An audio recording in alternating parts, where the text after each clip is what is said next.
Isang mapagpalang araw po sa ating lahat. Basahin po natin ang ating mabuting balita sa araw na ito. Ayon kay San Marcos chapter 3 verse 13 hanggang 19. Papuri sa iyo, Panginoon.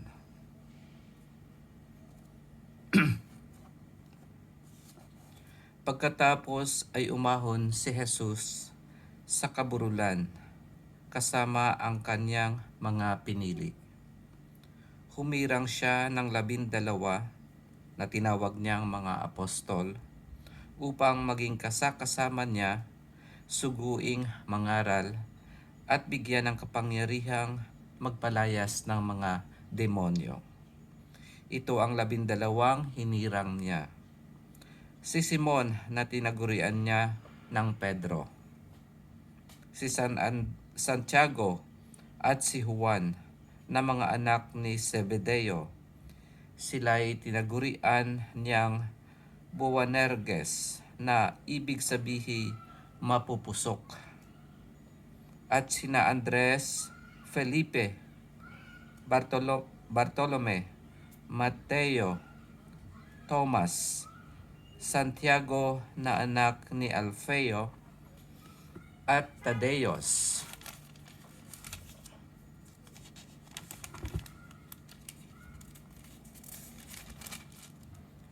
Si Simon na makabayan at si Judas Iscariote na siyang nagkanulo sa kanya. Ito ang mabuting balita ng ating Panginoon. Pinupuri ka namin, Panginoong Hesukristo.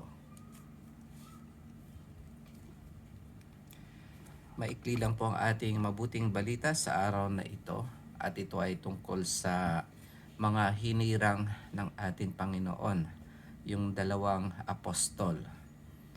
At nakita natin doon sa una na umakyat sila sa burol.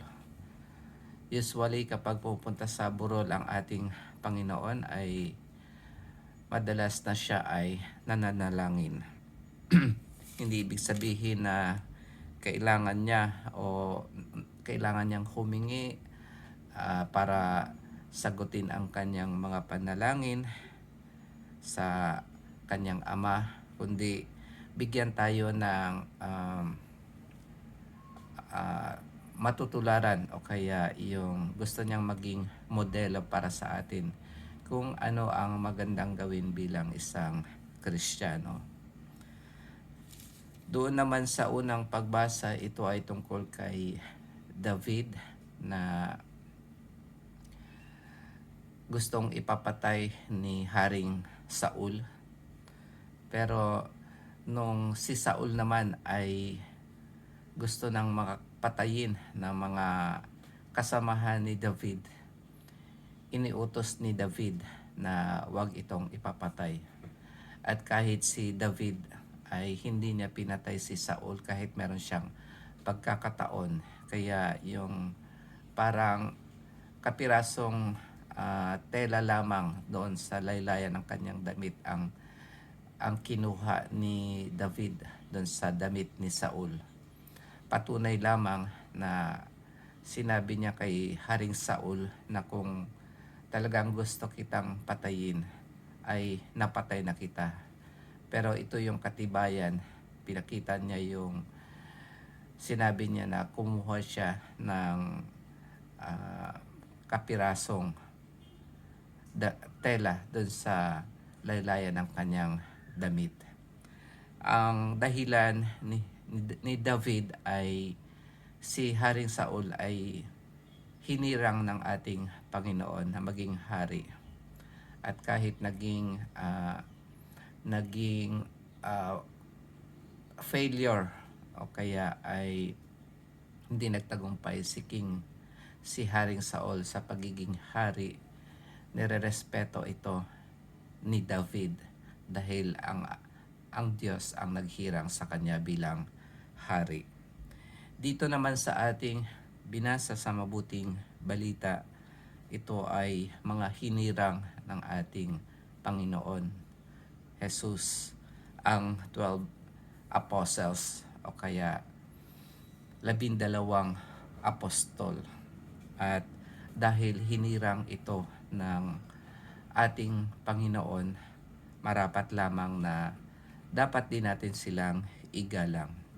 Ganon din, pagkatapos ng mga apostol, ang mga apostol ay nagkaroon ng mga successor para magtuloy-tuloy ang pangangalaga sa simbahan at yung magtumuloy ang pagpapalaganap ng mabuting balita. At yan po ang ating mga kaparian na successor ng mga apostol. At nararapat lamang na irespeto din natin sila kahit sila ay hindi naging matagumpay sa kanilang posisyon, o kaya kung kahit hindi sila naging successful bilang hinirang na priest, dahil sila ay mga successor ng ating mga alagad o mga apostol.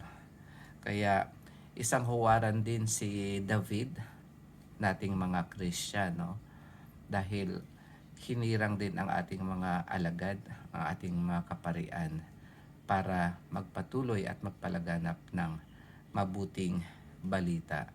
At alam naman natin na hindi tayo perpekto at nagkakaroon tayo ng pagkakamali at nararapat lamang na na igalang natin sila. At kahit dito sa 12 hinirang ng ating Panginoon, isa dito ay hindi rin naging matagumpay sa kanyang posisyon sa pagkahirang sa kanya. Ito nga ay si Judas Iscariote, na pinalitan ni Matias para mapunan ang 12, dahil ito ay napakahalagang simbolo, yung 12. Signify ito yung 12 tribes of Israel. So yun po mga kapatid, ang aking gustong ibahagi sa araw na ito.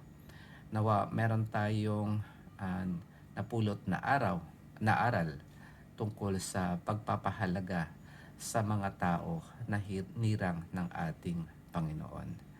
Maraming salamat sa pakikinig at magkita-kita tayo bukas. Pagpalain po lagi tayo ng Panginoon. Amen.